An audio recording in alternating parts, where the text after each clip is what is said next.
بسم اللہ الرحمن الرحیم۔ آج ہم آپ کو ایک ایسی کہانی سنانے جا رہے ہیں جو جدید زمانے کے سب سے بڑے مالیاتی اسکینڈلز میں سے ایک سمجھی جا رہی ہے۔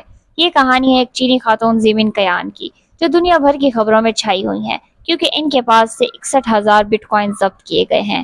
موجودہ قیمتوں کے مطابق ان کی مالیت 5 ارب پاؤنڈ یعنی 191 بلین US ڈالر سے بھی زیادہ ہے۔ یہ ایک ایسا واقعہ ہے جس نے دنیا کے قانون نافذ کرنے والی ایجنسیوں کو ہلا کر رکھتی ہے۔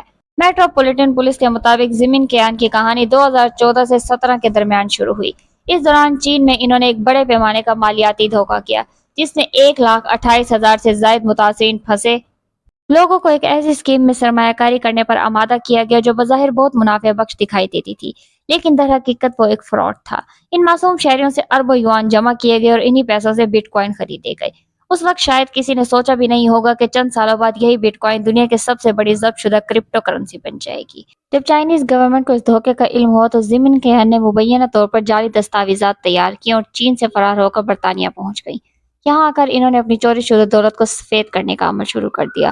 انہوں نے پراپرٹی خریدنا شروع کی اور اپنی غیر قانونی دولت کو قانونی دکھانے کی کوشش کی۔ پولیس کے مطابق انہوں نے لندن کے مہنگے علاقوں میں جائیدادیں خریدی اور یہاں تک کہ دبئی میں بھی ½ ملین پاؤنڈ سے زیادہ مالیت کی 2 جائیدادیں حاصل کی۔ زمین قیان کے ساتھ ان کی مددگار جیان وین بھی شامل ہیں۔ وہ بظاہر ایک عام ٹیک اوے ورکر تھی، لیکن حقیقت میں وہ قیان کی سب سے اہم ساتھی بن گئی۔ جیان وین نے فراڈ سے حاصل شدہ دولت سے پراپرٹی خریدنے، بینک اکاؤنٹس کھولنے اور سرمایہ کاری کے مختلف بہانے تراشنے میں ان کی مدد کی۔ گزشتہ سال برطانوی عدالت نے وین کو 6 سال سے زائد قید کی سزا سنائی۔ کئی سال کی تفتیش، مقدمات اور قانونی پیچیدگیوں کے بعد آخرکار زمین قیان نے پیر کے روز لندن کی عدالت میں اپنا جرم قبول کر لیا۔ انہوں نے تسلیم کیا کہ ان کے پاس موجود بٹ کوائنز غیر قانونی طور پر حاصل کیے گئے تھے۔ ان کے وکیل نے عدالت میں کہا کہ ان کی موکلہ نے یہ قدم اس امید میں اٹھایا تھا کہ اس سے 1,28,000 متاثرہ سرمایہ کاروں کو تسلی ملے گی جو 2017 سے انصاف اور ہرجانے کا انتظار کر رہے ہیں۔ لیکن اب سب سے بڑا سوال یہ ہے کہ اتنی بڑی رقم آخر کس کے حصے میں آئے گی؟ برطانیہ کی حکومت کا کہنا ہے کہ وہ ضبط شدہ بٹ کوائنز کو ریاستی فنڈز میں رکھنے پر غور کر رہی ہے، جبکہ متاثرین کی نمائندگی کرنے والے وکلاء کا موقف ہے کہ یہ دولت ان لوگوں کو واپس دی جائے جن سے یہ رقم لوٹی گئی تھی۔ یہ معاملہ قانونی اور اخلاقی دونوں پہلوؤں سے انتہائی پیچیدہ ہو چکا ہے۔ ناظرین، زمین قیان کا کیس صرف ایک جرم کی کہانی نہیں بلکہ ڈیجیٹل دور کے خطرات کی یاد دہانی بھی ہے۔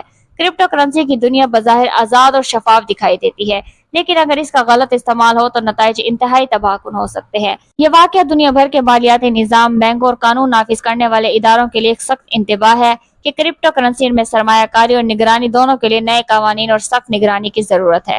آخر میں اگر ہم اس کہانی سے کچھ سیکھ سکتے ہیں تو وہ یہ ہے کہ دھوکہ دہی ہمیشہ چھپ نہیں سکتی، چاہے وہ ڈیجیٹل دنیا میں ہو یا حقیقی زندگی میں۔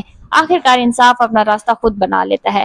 زمین قیان شاید کچھ سالوں کے لیے فرار ہو گئی، لیکن آج وہ دنیا کی سب سے بڑی کرپٹو ضبطی کے پیچھے ایک مجرم کے طور پر جانی جا رہی ہیں، اور یہ واقعہ آنے والے برسوں تک کرپٹو کرنسی کی تاریخ کا ایک سنگ میل رہے گا۔ ابھی کے لیے اتنا ہی۔ اگر اس سے ریلیٹڈ کوئی بھی اپڈیٹ آتی ہے تو ہم آپ کے لیے اپڈیٹڈ ویڈیو ضرور بنائیں گے۔ اگر آپ کو ہمارا ویڈیو انفارمیٹیو لگا ہو تو ویڈیو کو لائک کریں، شیئر کریں، چینل کو سبسکرائب کریں اور بیل آئیکن دبائیں تاکہ اسی طرح کی انفارمیٹیو ویڈیوز آپ تک بر وقت پہنچتی رہیں۔ اپنا خیال رکھیے گا۔ اللہ حافظ۔